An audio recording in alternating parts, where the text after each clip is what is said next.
everybody, and welcome to Nathan on Shuffle and to my latest episode of New Music Weekly. It is November 18th, 2022, and this is the show where I give you guys the top 5 prog headlines for the week, talk about the top 5 prog singles that I've come across, and give you updates on the channel and what's going on here on Nathan on Shuffle. So hopefully, if you haven't subscribed yet, you'll consider subscribing. I'd love to have as many subscribers as possible. It helps build the channel and helps give me direction and guidance on where to go with the channel, so really appreciate the support, and any comments or likes would also be appreciated. So thank you guys so much for all you do for the channel. I really appreciate your support. So getting into the news items this week. So first, I like to start with talking about some new releases. And so we've got a couple really interesting things to talk about here. First of all, the band Threshold, a very cool progressive metal band, released their new album today, Dividing Lines, which is their follow-up release from their previous Legends of the Shire, which was an album I really enjoyed quite a bit. It was leaning a bit more into their prog tendencies. This new one I feel like is leaning more into the heavier, more metal tendencies. This is more the darker, moodier brother of Legends of the Shire, as it's described. So, but it's a really cool one to check out. So that's a good new release for you guys. Also released this week on November 15th, actually. So a few days ago is Dirt Poor Robin's Queen of the Night soundtrack. They released a video, a full basically feature-length film on YouTube that you can check out on their YouTube channel, which is really cool. And the soundtrack that accompanies the film is basically released as an album, but it's really doubles as an album just of normal songs from them, because it's 11 tracks long. Each song stands on its own, but is also featured in the film as well. So it's a cool thing to experience, both the film and the soundtrack. Really great music, however you come across it. They remind me of the Deer Hunter in part, especially their throwbacky style and playing within different genres. This album in particular has more of a vaudeville type sound to it, kind of this old school 30s vibe to it. Basically the film is in the theme and style of a silent film from back in those early days, so the music basically fits that theme. So they're really relying heavily on that on this release in particular.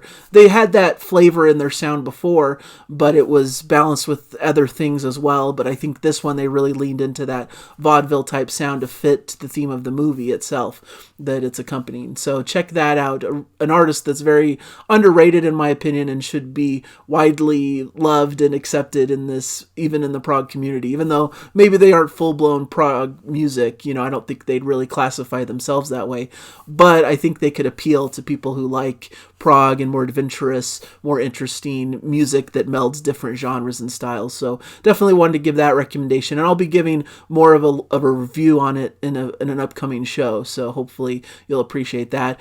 Also released, Ayreon's re-release of Universal Migrator Part 1 and Part 2 is out now on CD and digital. It seems like there's delays on the vinyl production for this one, but the CD and digital is out and available, so you can check that one out. A classic re-release of an Ayreon album. Of course, Ayreon is Arjen Lucassen and all kinds of great big sci-fi concepts in a more progressive metal style. So definitely something to enjoy for you guys if you're willing to check that one out. A new re-release, remastered version of the album. So I'm excited for my vinyl to show up. I don't know quite when it's going to get here. It's delayed, like I said, but hopefully sometime in the near future. Maybe in mid-December, I think was what they were projecting, but we'll see. A lot of vinyl delays. That's one bit of news that just permeates throughout this show. Vinyl is getting delayed. The plants are backed up. Any vinyl production, you kind of have to expect that it's going to come out well after the release date at this point. So number 2 item on the list here for news, Jethro Tull finished work on their 23rd studio album, which is due for release spring 2023. So we've got a release a little bit penciled in there for next year, a big prog release. Of course, Jethro Tull released the Zealot Gene this year, so it's a pretty quick turnaround for a new album from this classic band, really headed by Ian Anderson. It's essentially Ian Anderson's solo, but he's taking the name of Jethro Tull for these albums with a new lineup consisting of David Goodyear on bass guitar, John O'Hara on piano, keyboards, and accordion, Scott Hammond on drums, and Joe Parrish James on guitar is the current lineup of the band.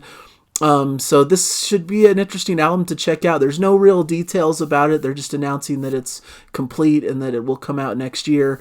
But we'll see more details, I'm sure, trickle in, and I'm sure it'll continue to be interesting news items to track here, because Jethro Tull is one of the legendary prog bands that I feel like you have to cover in a prog channel. So really cool that there's still ongoing work from the band and more new material to enjoy. The Zealot I thought was pretty good album, comparatively to some of the recent Jethro Tull work. So I think it spells promise for what's to come for the group, and I'd be interested to see what comes out next. So item number 3, Riverside announced North American tour dates for 2023, supporting their new upcoming album. I've talked about their new album a bit on this show. ID Entity is the name of the album, which is coming out January 20th next year. The North American tour starts in Florida in February and moves through the U.S., through all different states, Georgia, Texas, California, up into Canada even, Seattle, Washington, and through Montreal and Toronto, Boston, New York, Philadelphia. So all of the major North American cities seem to be hit here. The Siberium duo are set to open on this run. So that should be cool. I love the Siberium. I'm not quite sure who's in the duo of Siberium duo, but really cool band, so it's cool to see them getting some respect on this little tour. So I'm excited to see what Riverside comes up with. They're one of my favorite bands, more of a heavy prog, but really have a great catalog of music behind them at this point, and I'm excited for their upcoming 8th studio album, Identity. It'll be definitely one featured on the channel, and we'll see how the tour goes for them. So that's really exciting. Item number 4, I want to get into a little bit of Cruise to the Edge news. I talked quite a bit about it last week. That was my main big focus on the show last week. But I wanted to bring up a little bit of some updates for Cruise to the Edge, since I'm basically planning on going at this point. It's anytime there's new announcements or anything for Cruise to the Edge, I'll probably mention it on this show just because I'm hyped and excited for it. And there's a long build up for it because, of course, it's not happening until 2024. But first of all, they announced a couple more groups to the lineup. Claudio Simoniti's Goblin is going to be aboard the ship, as well as Clone, which I talked about in a prior show. I don't remember if it was last week or the week before, but Clone is releasing a new album coming out next year, so really cool to see them getting some attention. They were on the ship last year, I believe, or earlier this year, I guess I should say, and were one of the treats of the cruise. A lot of people spoke very highly of them after their performances, so I think it's somewhat of an encore for a band that was heavily favored in the last cruise, so should be a cool group. But also more on the kind of funny news, I guess. I don't know if it's funny, but guitarist Schon of Journey has accused Cruise to the Edge of ripping off their artwork for their classic Journey album Escape from 1981. And you could definitely see from the graphics of Cruise to the Edge that there's definitely that vibe to the artwork. I'm sure it was inspired by that in large regard. So, but kind of silly in my opinion that there's a feud about that, or that there's any question about it. I don't know if it's more in jest or what the deal is, but I just thought it was a funny note that Schon spoke up about it and basically vented his frustration on Twitter, saying, what the F do people think, that you're not going to see that it's a blatant ripoff, So it's just kind of funny. I don't know, the seriousness of this. I don't want to make light of something that's actually more serious, but I thought it was interesting that there's that feud in the works between Schon and Cruise to the Edge. So we'll see how that develops, or if there's anything there. But I just thought it would be interesting to mention here in the prog news items. And number 5, Dream Theater announced European and UK tour. So they've played in the US recently, series of live dates, but they're going to return to Europe for some more live dates in February of next year in support of their latest album, A View from the Top of the World. So just wanted to mention that, starting in Italy in January 23rd, moving through some European dates in Poland, Sweden, Denmark, the Netherlands, Germany, and in the UK. So definitely something to check out if you're Dream Theater fans. They're an incredible band that really do amazing things live. Off the heels of John Petrucci performing a solo with Mike Portnoy and Dave LaRue. That tour's been going on in the U.S. and has been getting a lot of acclaim and a lot of praise from people who love these artists. Of course, it's reuniting John Petrucci and Mike Portnoy, but looks like John Petrucci is heading back out on the road with Dream Theater this time. So very busy guy doing lots of shows. So we'll see how that tour goes for them. I'm sure it'll be great. And moving into the prog singles list, I've got Threshold's Haunted, the latest single that came out today from their album that was released. So check that out if you want a taste of their new album and what it might sound like. A prog metal song that's just very cool and gives that dark, moodier vibe that the album has.